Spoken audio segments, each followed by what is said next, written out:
சார் பிரச்சனை இல்லைன்னு சொல்ல முடியாது sir. Halo sahabat, Assalamualaikum. Semoga sehat selalu dan senantiasa berbahagia.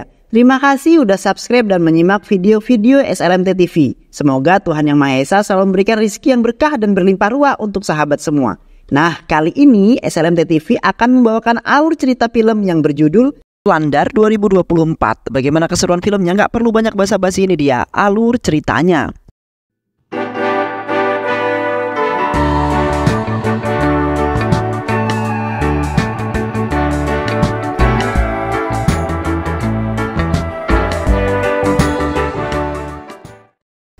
Pada suatu hari di kota Kovai, seorang perwira polisi berpangkat tinggi dari Kombatore bernama Arafin. Ia sedang menggerebek sebuah tempat yang dijadikan sebagai penjualan arak secara ilegal. Di saat itu beberapa orang ditangkap karena dia mengikuti peraturan pemerintah yang padahal sudah diperbolehkan. Namun mereka telah melakukan pengiriman arak yang melebihi kapasitas pengiriman. Yang akhirnya Arafin beserta anggotanya membawa mereka ke kantor polisi untuk ditindaklanjuti. Beserta bos mereka yang telah menyuap atasan Arafin agar tidak menangkap mereka ketika melakukan sebuah penyelundupan.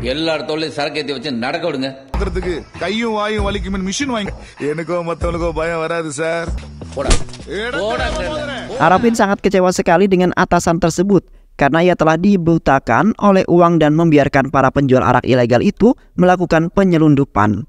Yang seharusnya menjadi seorang polisi itu harus menangkap orang-orang jahat dan bukannya malah membela ataupun berpihak pada para mafia itu. Setelah pekerjaan selesai, Arafin kembali ke rumahnya untuk menghabiskan malam bersama sang istri yang bernama Janu. Di mana Janu menderita suatu kondisi untuk menyebabkan dia kehilangan kesadaran ketika dia sangat ketakutan. Yang akhirnya Arafin dan Janu membangun rumah yang di sekitarnya tidak terlalu ramai. Di samping itu, Arafin dan Janu belum memiliki keturunan hingga saat ini. Arafin sangat takut kalau kondisi tersebut akan terbawa sampai Janu sudah dikaruniai seorang keturunan.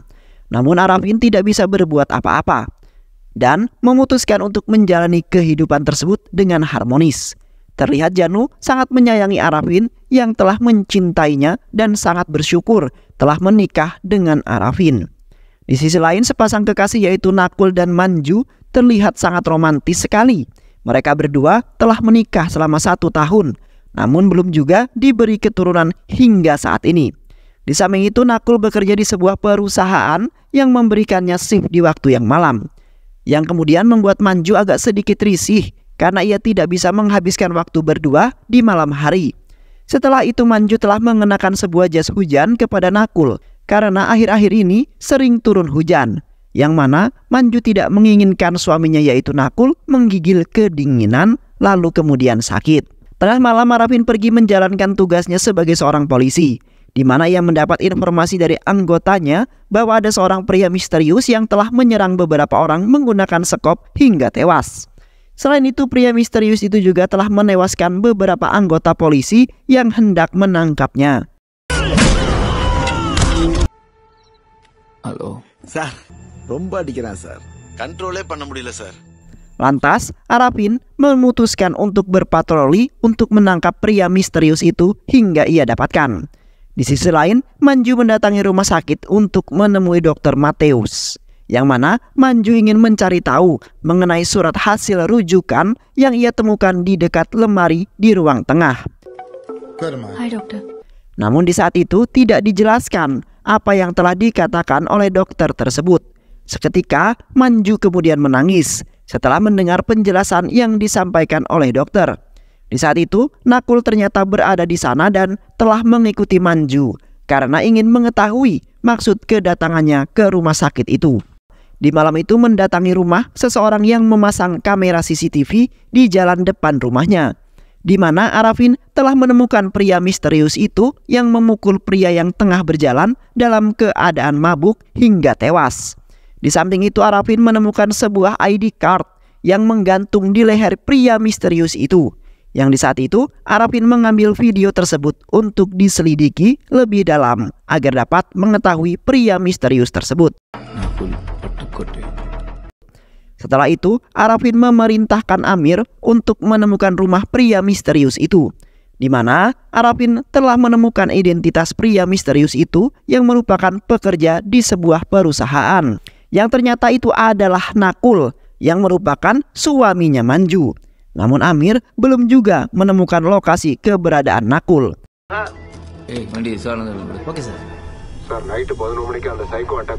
Di pertengahan jalan, Arapin melerai pergaduhan beberapa orang, di mana dua orang pria yang menyamar menjadi wanita mencoba ingin merampok orang-orang yang melewati jalan di mana mereka berpangkal.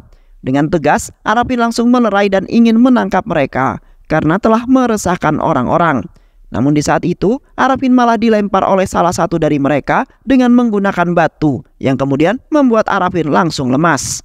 Sementara itu, Janu merasa ketakutan di rumah sendirian karena di malam itu suasananya sangat mengerikan. Karena ia sendirian dan ditambah hujan yang sangat lebat beserta dengan petir. Janu berusaha menelpon Arapin tetapi tidak diangkat karena sedang bertugas. Yang akhirnya Janu pingsan karena terkejut sebab petir yang begitu sangat besar. Setelah itu Arapin melanjutkan pekerjaannya, yang di saat itu Arapin melakukan sebuah pengerjaan terhadap seorang bos pembuat arak secara ilegal beserta anak buahnya yang sebelumnya telah ditahan di dalam sel kantor polisi, di mana atasannya telah dibodohi oleh mereka lalu atasannya dihajar habis-habisan. Namun di saat pengejaran mobil, orang-orang itu menabrak seseorang yang melintas di jalan hingga tewas. Yang mana orang tersebut mengenakan jas hujan berwarna hitam, yang sama persis seperti pelaku pembunuhan yang telah terjadi di mana Nakul sebagai tersangka. Dan ketika Arapin mengeceknya, ternyata orang itu bukanlah Nakul, melainkan orang lain. Di malam itu Arapin akhirnya menemukan lokasi rumahnya Nakul. Arapin kemudian mengecek rumahnya Nakul yang nampak sangat sepi dan tidak berpenghuni. Di samping itu Arapin mendapat informasi dari pria gelandangan yang berada di depan rumah tersebut. Pria gelandangan itu kemudian menceritakan semua kejadian di mana datang dan perginya Nakul beserta sang istrinya. Di mana Nakul pergi dari rumahnya dengan mengenakan jas hujan sembari menyeret kaki yang pincang.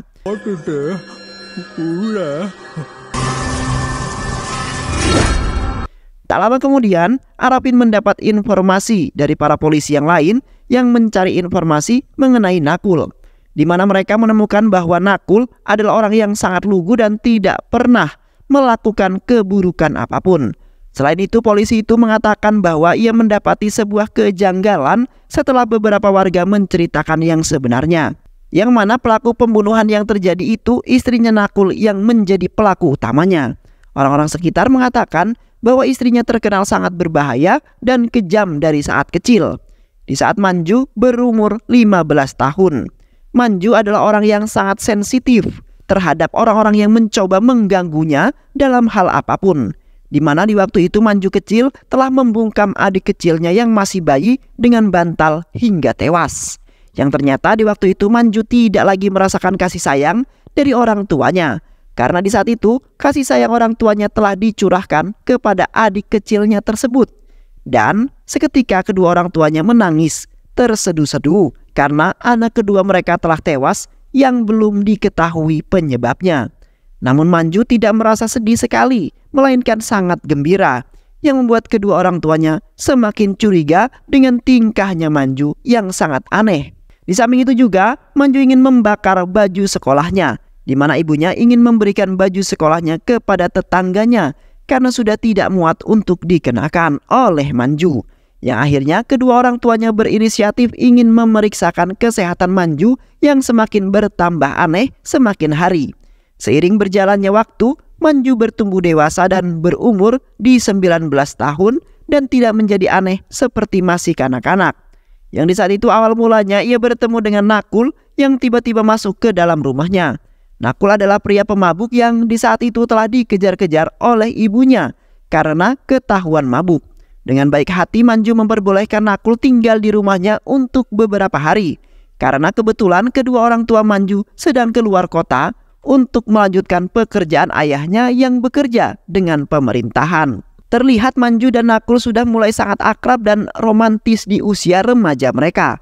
Yang akhirnya nafsu Nakul tidak tertahan lagi lalu melakukan sebuah hubungan seksual terlarang dengan Manju. Setelah beberapa bulan, Manju kemudian menemui Nakul yang ingin pergi keluar kota untuk melakukan sebuah wawancara. Dengan rasa menyesal, Manju kemudian mengatakan bahwa dirinya saat ini sedang hamil setelah melakukan seks terlarang dengan Nakul, di mana Manju menjelaskan bahwa anak yang dikandung itu adalah anaknya Nakul. Lantas, Manju meminta kepada Nakul untuk bertanggung jawab atas perbuatannya tersebut. Nakul kemudian meminta kepada Manju agar diaborsi saja untuk menggugurkan kandungannya tersebut. Sontak Manju dengan sangat kesal karena itu akan membahayakan dirinya ataupun rahimnya. Dan setelah itu Manju meninggalkan Nakul yang tidak sama sekali bertanggung jawab atas apa yang telah ia lakukan kepada Manju. Sesampainya di rumah, Manju kemudian dimarahi habis-habisan oleh sang ayah tercintanya, di mana ayahnya sudah mengetahui kalau Manju telah hamil dengan seorang yang belum diketahui oleh ayahnya. Seketika ayahnya langsung mengungkit-ungkit perjuangan kerja keras untuk mencukupi Manju. Namun Manju mengecewakan ayahnya dan telah membuat malu keluarganya saja. Di samping itu ayahnya mengatakan bahwa ia mengetahui bahwa Manjulah yang telah membunuh adiknya. Ayahnya berkeinginan ingin bunuh diri jikalau Manju tidak ingin menggugurkan kandungannya tersebut, yang mana akan membuat malu keluarga serta reputasi ayahnya saja. Sementara itu, Manju tidak memiliki pilihan lain yang akhirnya mengikuti perkataan sang ayah tercintanya itu. Dan setelah itu mereka langsung bergegas ke rumah sakit dengan berencana ingin menggugurkan kandungannya Manju.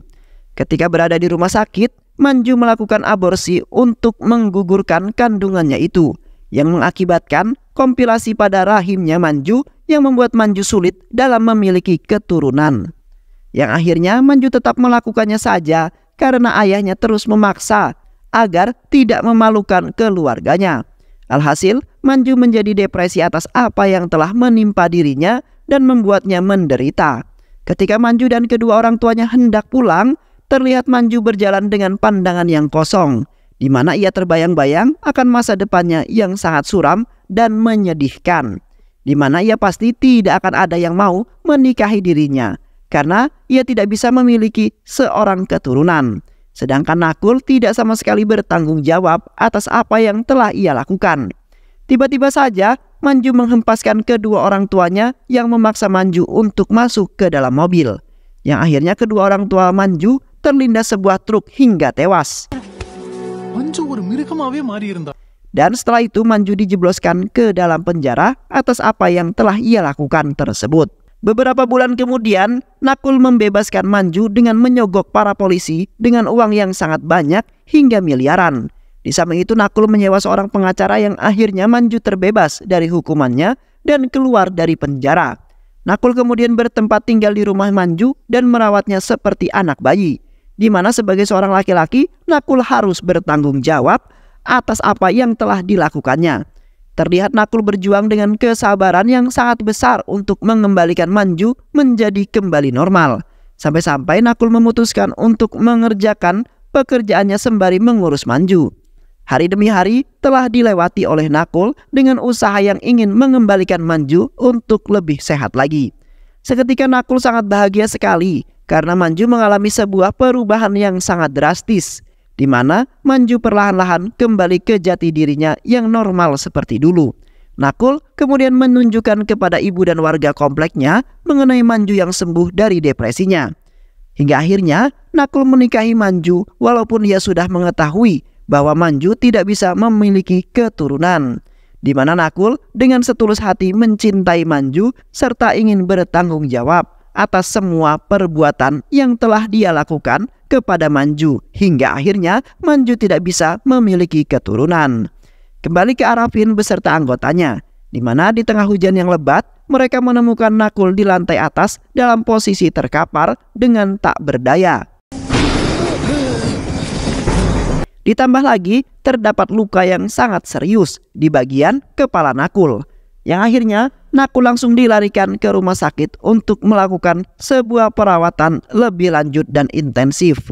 Dan ternyata Manjulah yang telah menghabisi Nakul hingga tak berdaya lagi, di mana Manju teringat mengenai kejadian beberapa tahun yang lalu di saat Manju menggugurkan kandungannya dengan diaborsi. Manju kini menyalahkan Nakul karena ia adalah penyebab kematian anaknya sendiri dan kini Manju tidak bisa mengandung lagi. Yang akhirnya Manju menghajar habis-habisan Nakul hingga terkapar tak berdaya karena semua itu sebagai bayaran atas kematian anaknya sendiri. Setelah itu Arafin pergi menemui dokter Matuis untuk menginterogasi mengenai Manju. Di saat itu dokter mengatakan bahwa Manju mengalami sebuah kegagalan dalam kehamilannya, di mana janin yang dikandung telah membusuk dan kini kondisi Manju semakin memburuk. Di waktu itu Nakul yang datang ke rumah sakit untuk mengambil surat rujukan. Namun sepertinya Nakul tidak memberitahu Manju mengenai kandungan itu yang memburuk. Dan selang beberapa hari Manju menemui dokter untuk mengetahui mengenai kandungannya tersebut. Seketika Manju nampak sangat kesal serta tidak terima dengan apa yang telah ia derita. Di sisi lain, Manju merasa kesakitan karena kandungan yang membusuk menimbulkan komplikasi di rahimnya itu. Kini Manju mengalami depresi kembali, di mana ia lagi-lagi terbayang-bayang dengan masa depannya yang pastinya sangatlah buruk. Manju tidak bisa berbuat apa-apa lagi selain menerima derita yang telah menghancurkan hidupnya. Seketika Manju merasa menyesal karena telah membunuh suaminya yaitu Nakul, yang kini tidak ada lagi yang membantunya lagi dalam menghadapi masalah bersamanya lagi. Sekitar jam 1 malam, terlihat Janu berjalan sendirian melewati jalanan yang sepi. Karena di malam itu, Janu ingin menemui Arafin, di mana ia sangat ketakutan di rumah sendirian. Janu kemudian memberanikan diri pergi ke kuil untuk menemui ambulan yang akan dijadikan sebagai tumpangan. Namun di pertengahan jalan ia terkejut lalu pingsan dikarenakan terdapat sebuah mobil yang hampir menabraknya. Pria yang mengendarai mobil itu pun seketika itu syok karena heran dengan Janu yang tiba-tiba saja pingsan. Pria itu kemudian keluar dari mobil untuk membawa Janu ke rumah sakit. Namun di saat itu pria tersebut dan 2 orang temannya dihajar oleh Manju yang kebetulan melewati jalanan tersebut. Manju kemudian mendekati Janu sembari memegang perutnya dengan menahan rasa sakit amatlah pedih. Dan setelah itu Manju membawa Janu ke dalam mobil lalu meninggalkan tempat tersebut, di mana Manju sudah mengetahui Janu adalah istrinya Arafin yang kini Arafin sedang mengincar dirinya. Sementara itu Arafin kebingungan mencari-cari Janu yang tidak ada di rumahnya. Terlihat Arafin pergi ke sana dan kemari untuk menemukan sang istri tercintanya yang mengalami sebuah kelainan. Arafin sangat takut Janu mengalami suatu hal yang tidak diinginkan oleh Arafin. Dan tak lama kemudian Arafin mendapat sebuah laporan dari anggota polisi yang sedang mengejar Manju bahwasanya Janu berada di dalam mobil yang dikendarai oleh Manju dengan begitu cepat. Seketika Arafin langsung bergegas menuju di mana Manju beserta Janu berada. Di dalam mobil Manju nampak ingin melakukan sesuatu untuk mengakhiri hidupnya, di mana ia sudah tidak mampu untuk melanjutkan kehidupannya lagi yang sangatlah suram. Manju terus-terusan mengingat masa lalunya di mana ia sangat kejam dan sensitif terhadap orang yang mengganggu dirinya. Manju terus-terusan menahan rasa sakit akibat kandungannya yang sudah membusuk. Di samping itu, Manju merasa bersalah telah membunuh Nakul, di mana Manju berhutang budi terhadap Nakul yang telah merawatnya dengan sangat baik dan menyayanginya seperti anak bayi. Namun kini Manju telah kehilangan akal dan membunuhnya, dikarenakan Nakul tidak menceritakan mengenai kandungannya yang kemudian sangat memburuk. Sementara itu para polisi berusaha menghentikan Manju yang terus saja menambah kecepatan mobilnya. Tiba-tiba saja Manju merasa sakit yang amat dahsyat dan membuatnya pingsan, yang kemudian membuat mobil tersebut semakin menambah kecepatan dan tidak terkendali. Arafin yang sudah berada di jalanan tersebut berusaha mencari jalan keluar dan menghentikan mobil tersebut. Beruntungnya, Janu langsung sadar dari pingsannya dan mendapat perintah untuk mengemudi mobil tersebut. Tetapi usaha itu tidak sama sekali berhasil karena kakinya Manju terus menginjak pedal gas mobil tersebut. Akhirnya, Arafin mempunyai sebuah ide untuk menghentikan mobil tersebut dengan mengimpit menggunakan 2 mobil. Terlihat mobil yang dikendarai oleh Manju dan Janu melaju dengan perlahan. Sementara polisi lain memasang barikade di tengah-tengah jalan. Namun usaha tersebut tidak kemudian membuat mobil yang dikendarai Janu berhenti. Melainkan 2 mobil polisi malah terjebak barikade jalan yang tidak bisa bergerak sama sekali. Setelah itu Arifin kemudian mengambil kemudi mobil tersebut, di mana ia memerintahkan Janu untuk mengikuti seperti yang dilakukan oleh Arifin, di mana perlahan-lahan Arifin mengajari Janu untuk memberanikan diri untuk melakukan sebuah tindakan agar Janu dan Manju bisa selamat. Dan tak lama kemudian mobil yang dikendarai oleh Janu dan Manju pun berhasil berhenti dan hampir saja melewati jembatan yang sedang dibangun. Dengan cepat Arifin langsung mengeluarkan Janu dari dalam mobil. Sementara itu Manju ternyata sudah meninggal, di mana ia tidak kuat menahan rasa sakit yang disebabkan oleh janinnya itu yang sangat memburuk. Kini Arifin baru mengetahui bahwa pembunuhan yang terjadi pada laki-laki itu adalah sebagai pelampiasan yang dilontarkan oleh Manju untuk menghilangkan rasa stresnya, di mana ia mempunyai dendam terhadap suaminya sendiri karena telah membuatnya menderita dengan sangat buruk. Selain itu Manju akhirnya menemukan waktu yang pas dalam membunuh Nakul untuk membayar semua dendam yang dimiliki oleh Manju. Yang akhirnya Arifin beserta Janu pun hidup kembali dengan tenang. Dan film pun selesai. Baik sahabat, itulah alur cerita film yang berjudul Andar 2024. Bagaimana keseruan filmnya? Mudah-mudahan sahabat terhibur dengan alur cerita film ini. Sehat selalu. Wassalamualaikum warahmatullahi wabarakatuh.